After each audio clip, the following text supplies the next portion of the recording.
Hi Ashley, thank you for coming in today. Hi, Emily. Hi. I have Ashley here. She's a 32-year-old female. She presents with nutritional counseling or nutritional dietary counseling today. She is medical history. She has hypoglycemia. All right. So Ashley, thank you so much for doing your dietary analysis for me. It's just going to help us detect what's in your food that can cause issues with inside your mouth with dental decay, and just kind of assess how we can take care of our mouth a little bit better by using our diet. Okay? Okay. All right. So first of all, do you know about hidden sugars within food? I don't really eat sugar. Okay. Well, a lot of the food that we eat has natural sugars in it, like things like apples and oatmeal that you're actually eating right now. Now, looking at your diet, it looks like your diet is very, very good. Like, you eat proper amount of foods, you eat the proper amount of calories a day. Typical calories that people are generally supposed to get are between 1,500 to 2,000 calories a day, and you are hitting that right on the mark at about 1,900 calories a day. So that's perfect. And then within your meal, it looks like you hit every single nutrient that we need as far as protein, carbohydrates,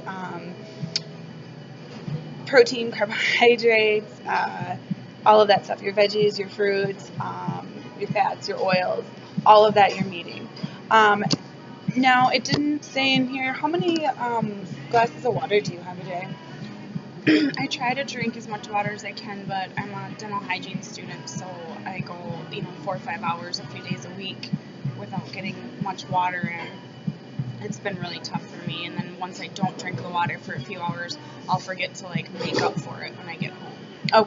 Okay. Yeah, so let's get back to the hidden sugars here. Yeah, hidden sugars are in a lot of the foods we eat. The fermentable carbohydrates, like your oatmeal is kind of like a fermentable carbohydrate, your apples, anything that has sugar in it. What the sugar does in your diet is the more frequently we eat, the more our teeth are exposed to these sugars, okay? And I do know that you have to eat quite frequently because of your hypoglycemia. Would you say you eat how many meals a day? Probably about 5 or 6 every hour and a half to 3 hours. Okay, so we are eating a little bit frequently, and there are things that we can do, and we'll discuss that a little bit later to help with the exposure, the amount of exposure that you're having, because you do need that. You do need to eat that much, so I'm not going to tell you to not eat that much, especially since your diet is relatively good and there's not a whole lot of added sugars to your diet. It's mostly the hidden sugars that we have. Do you know how to detect for the hidden sugars? Not really, no. I just kind of assumed if I don't add the sugar, there isn't sugar in it. So. Yeah. So, first of all, what you want to do is you want to look at the food label of the product that you're buying. And when you're looking at the food label, what you're looking for is you're looking for sugars. And then under the carbs, there's a line for sugars as well. Okay. And those are the sugars that are naturally in your food. So those are the hidden sugars. Okay. The added sugars, and then the sugars also has a line for added sugars, which is also another hidden sugar. Okay. And also you want to check to see if the first ingredient is a sugar-based product. Okay. So that is also a sugar that's in your so product. So if I eat oatmeal, the first ingredient would be green. Would it be like sometimes I have yogurt here and there, not often. If it's a sugar, is that what you would say? Yes. Or if I put ketchup on something? Yes. Okay. Yes. There's hidden sugars in many of the products that we eat. Condiments, most of our condiments have sugar in them. Okay. It adds the flavor, adds the sweetness to it. So that's like ketchup, mayo, all those kinds of things. Okay. Are added sugars. Yep. Okay. So when you eat sandwiches, you want to be careful about what you put on there because there is sugar in there, plus the bread that's in there. Okay. And if you have anything else on the tomatoes. Tomatoes have sugar in them too. Okay. Natural sugar. Okay. So you just want to be careful. All those foods are definitely okay to eat. We just want to make sure we eat them in moderation and that we aren't eating frequently. But in your case, we do have to eat frequently. So we'll, again, I told you that we'll talk about some ways that we can help fix that. Okay? So there are things that come into play when we have cavities in our mouth. Do you know what a cavity is? Isn't it just like when my tooth starts rotting out? Yes. Okay. Yep. So there are 4 factors that are involved in getting cavities, okay? And the factors are the carbohydrate sugar intake that you have, bacteria that is in the mouth, and you actually have that bacteria because you do have previous restorations. And then when we have restorations, it's usually getting the decay out of our mouth, okay? And then saliva. We need to have adequate saliva flow in our mouth because that actually helps buffer the pH in our mouth, because when we eat sugary foods, the acidity level of our mouth kind of rises, and the saliva can buffer that down, okay? Or make it a more neutral level, okay? So it's really good that we have adequate saliva, and then we need to have a tooth that's resistant. So I'll show you this right here. This is the process with my little diagram. This is my process, not my process, it's the process of getting cavities, okay? You have to eat the sugary foods, the fermentable carbohydrates, and then they turn into biofilms when you eat them. They hit the saliva, they hit the tooth, and they turn into biofilm, which is essentially like plaque and stuff like that, okay? And then that biofilm has a byproduct called acid. We all know what acid does, right? Mm-hmm. Okay, so then the acid forms, and with the frequent exposures that we have, we're having more acid attack our teeth on a daily basis. So then what that happens is demineralization, which is the breakdown of the tooth, which is that one component to getting a cavity, okay?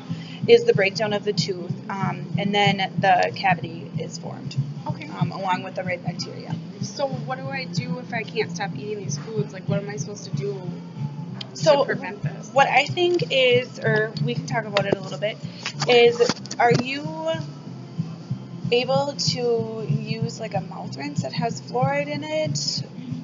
We have some in our dental clinic. I suppose I could, sometimes after my patient leaves, I quickly go grab a snack because it's been like three or more hours.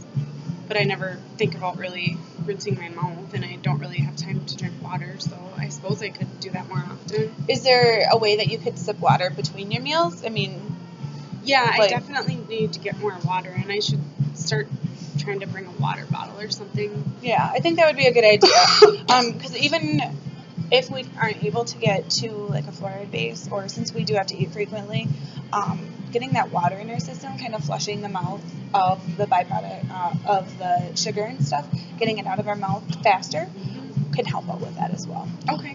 So what I think is a good idea is we can suggest, or we can prescribe you a Prevident toothpaste, which has a more concentration of fluoride in it. Okay. Which is going to help with remineralizing your teeth. Okay? So can I still use my whitening toothpaste? You can use your whitening toothpaste, but I would maybe switch it out. I would maybe use your whitening toothpaste in the morning. Okay. And then use your extra fluoride at night, because then the fluoride's going to soak into your teeth. Okay? I could do that. Yeah, I think that would be a really good idea is if we started that. And you think that'd be a good idea? Yeah, I could do that. Okay. And how often do you floss? I used to do it so often, but now it's just awkward because I have that string and I'm always around people and they get grossed out when I'm flicking stuff out of my mouth. So I'm lucky if I get to do it like a couple times a week. But I'd like to floss more. All right. So I imagine that you're kind of in your car a lot, driving back and forth to school and kind of in between classes. Do you have a locker at school? Yeah. All right. So what I think I'm going to suggest is maybe trying those floss picks. Have you ever used those? Mm-mm. Okay. They're just little floss picks, and I'll show you how to do them in a little while once I get everything on and I start cleaning your teeth again. Okay. And basically what you're going to do is you're going to put them between your teeth, and you just can kind of pick at them, where it's not the big long floss, and it's just a little piece right there. And I'll show you how to use them in a little while when we get everything ready. Okay? So I think that'll be a really good idea. Another thing too, that your diet, you do have a healthy diet, and it also helps your mouth heal. What does? Your diet, the nutrients in your diet. Oh, okay. Can help your mouth heal. So like eating less sugar or something. Less sugar, and the fact that the proteins and all of that stuff. I eat a lot of protein. The protein and stuff is going to help with the connective tissue. It's going to help rebuild that, and you need that in your mouth because you have that in your mouth. It's going to help with your proper nutrients. It's going to help with your saliva flow, which is also going to aid in helping with reduced cavities. Okay. So your protein and your meals are great, and I have down here in the history from when we've been talking before, your previous office had you down at a perio level 2. Yeah, I had to have some, what's it called, like scaling and root planing done. I had to get like Novocaine or something. Okay. And so I've been really trying hard to keep that maintained because I don't want to have to go through that again. So it's been like 5 years since I've had to have that, and I don't want to do that again. How was your diet at that time? It was really bad. Okay. So I feel like your diet has contributed to, along with your really good oral hygiene, because you had a plaque score of 10% today. Oh, wow. So you actually do a really good job cleaning your teeth. So I'm really proud of you for that. Thanks. And the fact that you are eating a healthy diet, it helps with your mouth. It helps with maintaining the level that you're at right now with perio. Okay. We don't want you to progress. I'll show you a picture, actually, because I have a picture of periodontal disease progression. So this is the stage that you're at right now, the type 2. You have less than 30% bone loss. Okay. And you don't bleed on probing right now, but you maybe you have in the past. I don't know, but that's really good. I used to bleed all the time when I brush my teeth. That's awesome. You can contribute that to your really good oral health. Okay. So when you look at here, the bone level is there. So you are doing a great job by your diet and your really good oral hygiene. That you have not progressed into the stage 3. Okay. Okay. Now, if you keep up with your good diet and your amazing oral hygiene, you will most likely be able to stay in this level unless something dramatic happens with your health. Okay. Okay. So I think overall everything looks really good. And what would you tell your fiance about your appointment with me today?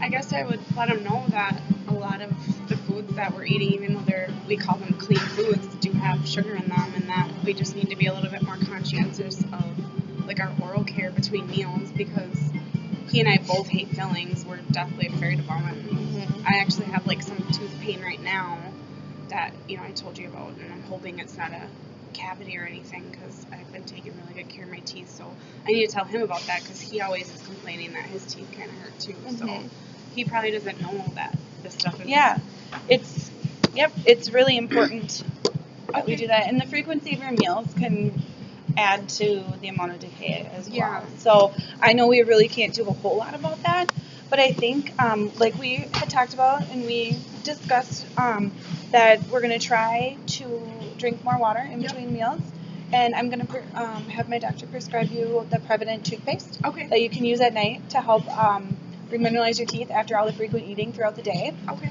I might even suggest adding maybe a fluoride rinse throughout the day if you can. Okay. Just to help out, or even just applying the Prevident in your mouth without brushing. Okay. Just to help with your remineralize your teeth and help keep your teeth strong. Okay. Okay? Yeah. And I can give you that today if you're interested in that. Absolutely. Okay, perfect. Alrighty. So any other questions for me today? No, thank you for teaching me everything. All right, thank you.